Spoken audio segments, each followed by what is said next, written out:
Les amis, il y a un gros retournement de situation. Je vous ai annoncé ici, il y a de cela quelques jours, qu'on a été victime d'une tentative de vol d'un de nos véhicules SUV par deux individus qui sont venus ici, ont loué une voiture, du moins l'un d'entre eux a loué une voiture. J'ai donné leur identité dans une précédente vidéo.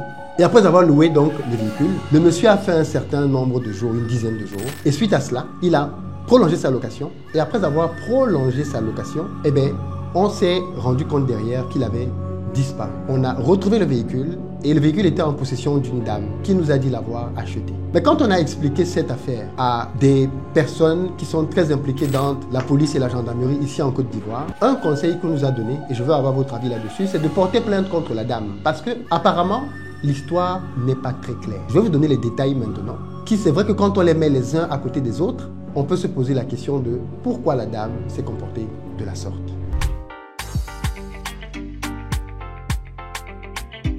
Salut à toi, bienvenue sur ma chaîne, moi c'est Philippe Simon et si je te parle de business, de développement du continent africain, si ça t'intéresse, tu t'abonnes et tu partages les vidéos.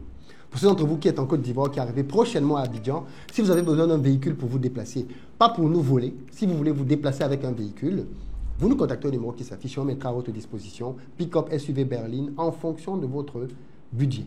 Si vous êtes plutôt à la recherche d'une maison, nous construisons des villas duplex à Bingerville à partir de 35 millions de francs CFA, échelonnable sur 2 ans pour des terrains avec dessus une villa en gros œuvre.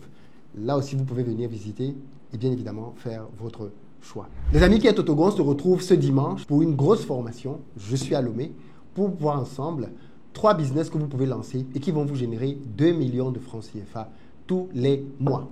C'est le moment de vous lancer très clairement en business. Si vous êtes salarié, si vous voulez faire que votre business accélère, vous devez être à la formation.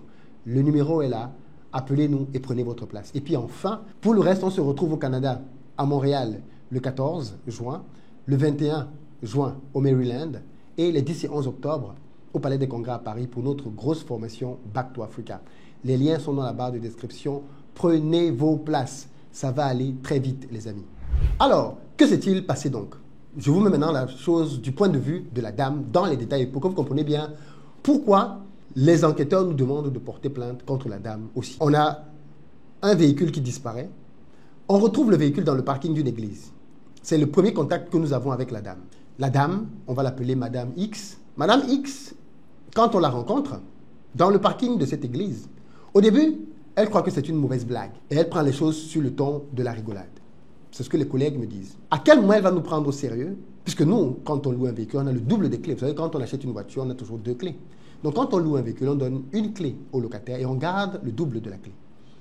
Qu'est-ce qu'on fait donc? Avec le double de la clé, on active le véhicule devant la dame. En réalité, et là, dans la dame, donc, commence à se dire, ah, c'est bizarre quand même ces gars. Parce qu'en fait, quand on vient la voir, elle appelle apparemment son frère, son cousin, quelque chose comme ça, qui est prêtre dans l'église dans laquelle on la trouve. Et donc, le prêtre en question lui dit, parce que du coup, elle a mis le haut-parleur, qu'il faut qu'elle fasse attention. Les gens qu'elle a en face d'elle, c'est peut-être des arnaqueurs. Il faut qu'elle soit sur ses gardes. Mes collaborateurs lui disent, Madame, ne vous inquiétez pas, nous, on n'est pas pressés. Tout ce qu'on veut, c'est aller au commissariat.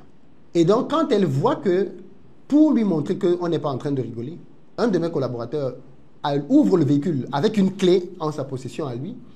Elle dit à son frère, donc, mais attends, ces gars, ils ont un double de clés quand même. Entre-temps, on appelle donc quelqu'un qui est dans l'armée ici et on lui expose la situation en haut-parleur. Et il dit donc, en haut-parleur aussi, de toutes les façons, l'affaire est simple. Vous êtes à côté d'un commissariat, allez au commissariat. La dame est donc d'accord aussi pour aller au commissariat. Mes équipes sont OK pour aller au commissariat. Donc, il laisse donc le véhicule dans le parking de l'église. Une partie de mon équipe reste dans le parking de l'église pour surveiller la voiture. Et l'autre, donc, va avec la dame au commissariat. Ils prennent un VTC.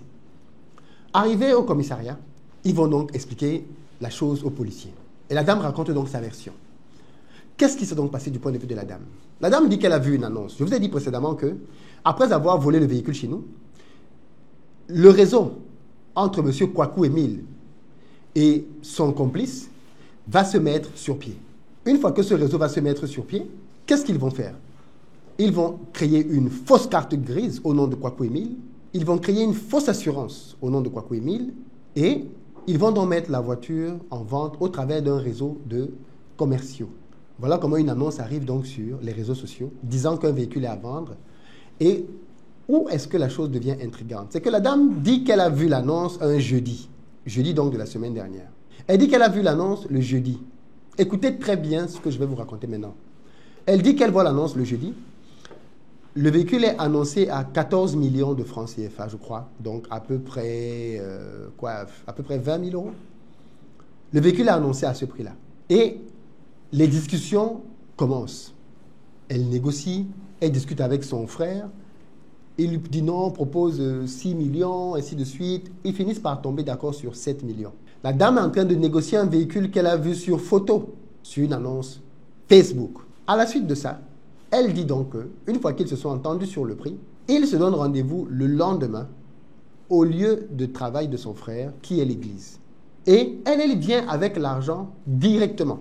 Elle vient donc le jour J, elle vérifie le véhicule, elle confirme que le véhicule lui plaît, elle paye le véhicule tout de suite, cash. Elle donne les 7 millions. Et les autres lui font un petit bout de papier qu'ils appellent acte de vente, quelque chose comme ça, où ils disent, voilà, je sous-signais tel. Et elle aussi, elle signe de son côté. Donc, tout ce qu'elle a comme preuve pour avoir acheté un véhicule, ce n'est rien d'autre qu'un petit bout de papier. Les enquêteurs trouvent cette démarche très légère. Et ils s'interrogent. Donc, en demandant, mais qui achète un véhicule aussi légèrement de nos jours? La dame ne connaît pas les gens qu'elle a en face. Elle négocie une voiture sans avoir vu la voiture. Soit, quand le véhicule arrive, elle confirme que le véhicule lui plaît. Elle paye immédiatement la totalité de la somme. En contrepartie, on lui donne un bout de papier sur lequel on écrit, manuscrit, je sous-signais, je reconnais, les deux parties signent. Les enquêteurs trouvent ça très léger. Mais, je ne suis pas en train d'accuser la dame. C'est peut-être une victime de sa naïveté, victime peut-être de l'envie d'avoir rapidement un véhicule. Voilà, quoi qu'il en soit. Un élément important à préciser pour avoir une picture plus complète, quand les équipes vont arriver, c'est important cette partie-là, quand les équipes vont arriver avec la dame à la police, alors même qu'il y a quelques minutes avant, elle était plutôt sûre d'elle, du fait que ce doit être une arnaque. Quand elle voit que la démarche de mes collaborateurs est de l'amener au commissariat, d'aller rencontrer des inspecteurs, de discuter de ce qui s'est passé, mes collègues me disent qu'elles font en larmes parce qu'elle prend conscience qu'elle est victime d'une arnaque et là, elle commence à passer des coups de fil. Moi, je ne suis pas enquêteur, je ne suis pas psychologue à la criminelle, mais ça m'a plutôt l'air d'être l'attitude de quelqu'un qui s'est réellement fait arnaquer. Dans tous les cas, son attitude, j'avoue, a été quand même assez rapide. Bon, il y a une première atout, mais je trouve quand même que il y a peut-être une forme d'empressement à vouloir acheter le véhicule aussi rapidement. Est-ce qu'elle avait une échéance? Est-ce qu'elle devait faire un voyage? Est-ce qu'on lui a mis la pression? Est-ce qu'elle avait peur de perdre l'affaire? Il y a tout ça qui peut jouer. Peut-être qu'on lui a dit qu'il y avait d'autres personnes sur l'affaire. Si elle ne paye pas, les autres vont payer. Donc, il faut qu'elle fasse vite. Vous savez, quand quelqu'un a volé quelque chose, il veut s'en débarrasser aussi vite. Donc, peut-être qu'ils lui ont mis beaucoup de pression pour qu'elle puisse sortir l'argent rapidement. Dans tous les cas, elle se retrouve donc à sortir de l'argent assez rapidement et à payer le véhicule. Véhicule qui aujourd'hui s'avère être un véhicule volé. C'est horrible, c'est pénible, c'est difficile, en tout cas quand on se met à sa place, parce que pour le coup, là, le véhicule a été repris par la police, qui va certainement nous le remettre dans les prochains jours, le temps qu'ils finissent de faire quelques enquêtes, mais le véhicule va certainement nous être restitué, ce qui est normal, c'est notre véhicule. Quelque part, c'est une perte pour nous aussi, parce que chaque jour là où le véhicule est au commissariat, c'est un jour où on ne peut pas le louer. Donc, c'est un jour où on perd de l'argent. Mais la perte de son côté est beaucoup plus grande, puisqu'elle a quand même perdu des millions d'un trait. Voilà pourquoi c'est important que, si vous pouvez, vous nous aidiez à mettre la main sur les deux malfrats qui sont derrière ce braquage. Je répète, il s'agit d'une part de M. Kwaku Émile et d'autre part de son acolyte, M. Kiekura Bidwali René. Si vous les connaissez, n'hésitez pas à les signaler. Merci beaucoup à vous. Qu'est-ce que vous pensez? Est-ce qu'il faudrait porter plainte à cette dame ou alors c'est juste quelqu'un qui a été effectivement peut-être un peu naïf et qui a acheté assez rapidement un véhicule? Dans les commentaires, j'ai hâte de vous lire. Peace.